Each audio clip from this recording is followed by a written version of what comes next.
as a consumer, one of the things that we can do is think more mindfully. Secondhand fashion inherently is a more mindful way to shop because you can't just go in and buy the thing that you want right away. It does force you to slow down. I'm Kristina Urquhart. I am the publisher and founder of The Vintage Seeker, which is an online magazine for vintage buyers and sellers. I create content for consumers to show them where to find cool secondhand things, and I also provide education about the resale and secondhand market so that people can get more understanding of what's going on.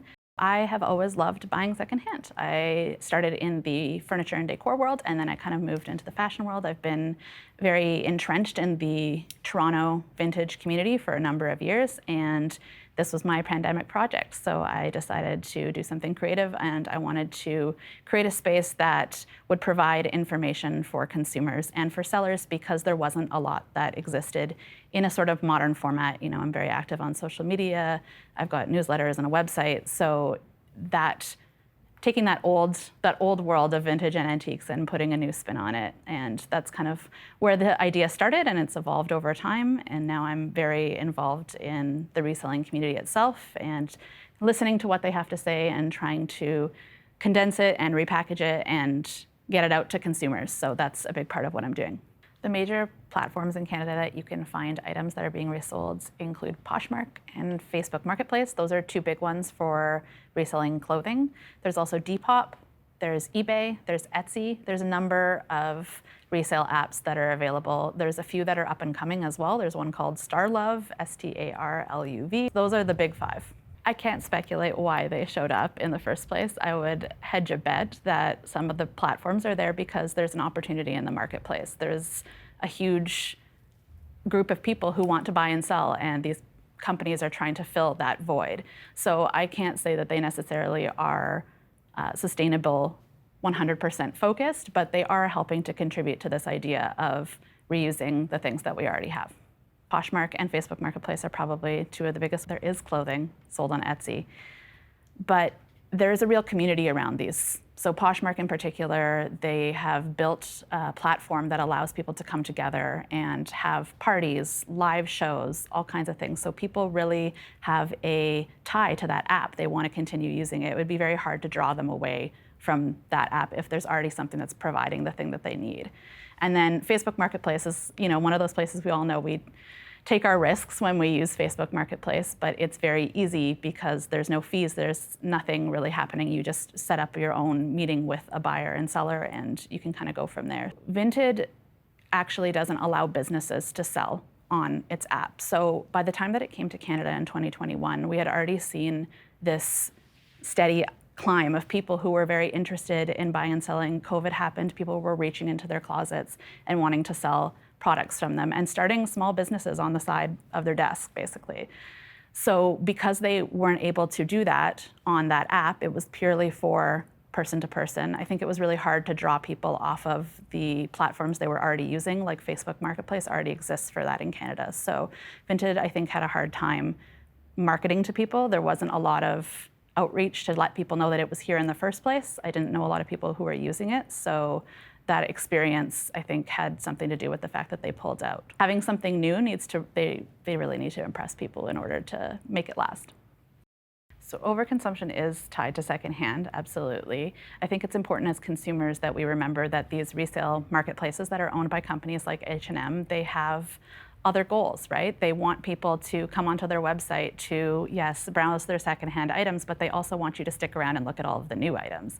And those initiatives that they have are propped up by the sale of their new items. They can't recycle what their products are unless they've got people also buying the new stuff.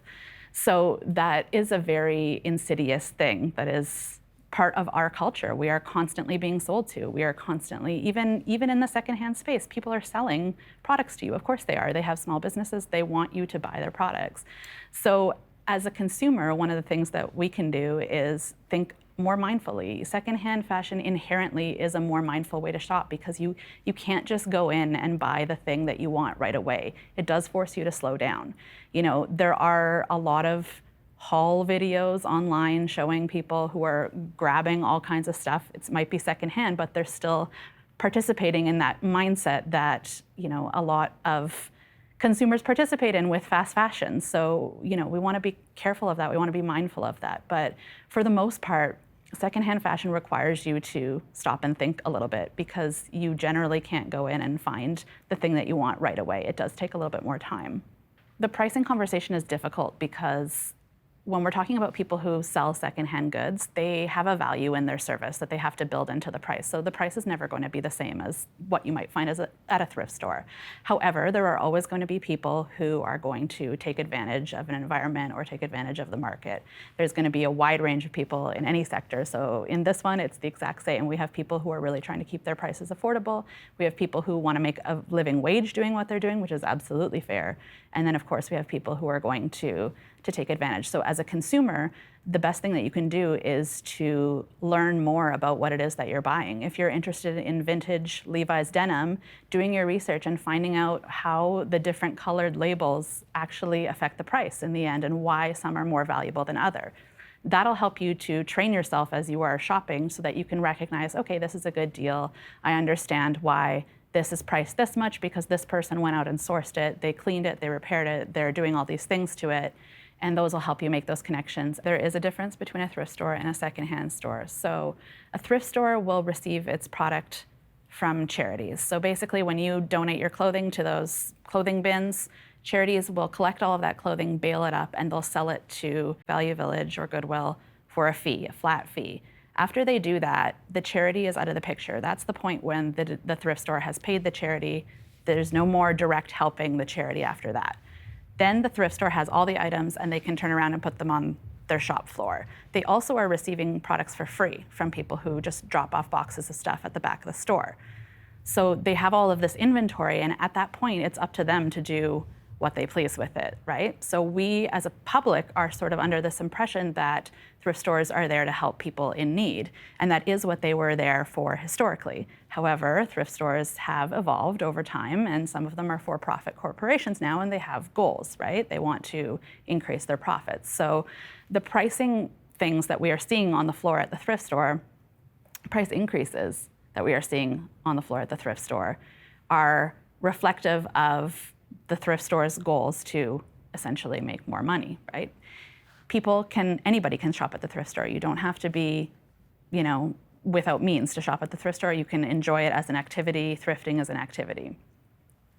A secondhand store, on the other hand, is owned by a small business owner who has gone out to myriad places to source their products. That does include thrift stores sometimes. Not every secondhand seller does go to the thrift store to find stuff. They'll also go to private collections, estate sales. They're finding stuff on the side of the road. They're going all over, multiple hours a week to find this stuff.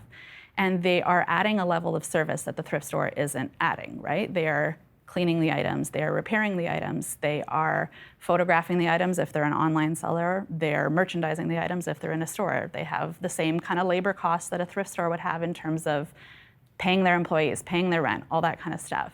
So the price is going to be higher. You're also getting a different customer service experience at a secondhand boutique than you are getting at a thrift store, and that's also reflected in the price. So there is a difference when it comes to what both are offering, and there is a difference in price. What we're seeing with the thrift stores, of course, is that they are using some of the open market values on items to price their goods. And that's been documented by staff on the thrift store floor who are told to use comps online, which means going online, using Google Lens, finding the item on Google search, and then finding an Etsy listing that may have been put together by a secondhand seller who has valued their item in a very specific way, and then turning around and putting that price on the item at the thrift store. And that's where we get all these videos online of people finding a vase at the thrift store for $50, and you're wondering why that is. Well, that's why, because they're using market value to determine the prices of items at the stores, and that is an issue. Affordability is very important, and ensuring access to goods for people who need them is important. And thrift stores, I think, should be stepping up to offer more programs for certain segments of customers. A lot of people don't actually know when you donate an item, you get a coupon in return so that you can come back and buy something. So encouraging more donations is another way that we can help with that. However, I also want to make sure that we don't confuse affordability with access to goods, because availability of the goods is not the issue. There is an oversupply and overabundance of goods. Like I said earlier, 25% of what actually comes to a thrift store even makes it to the floor in the first place.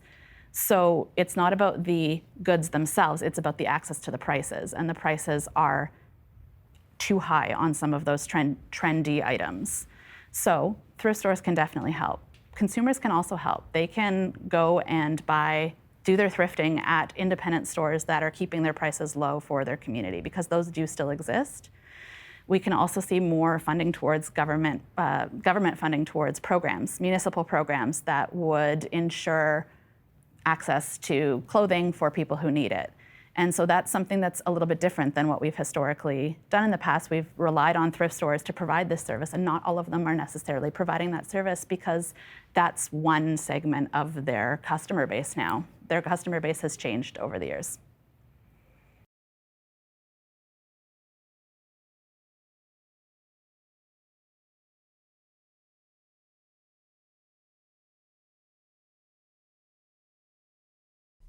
The Agenda with Steve Paikin is made possible through generous philanthropic contributions from viewers like you.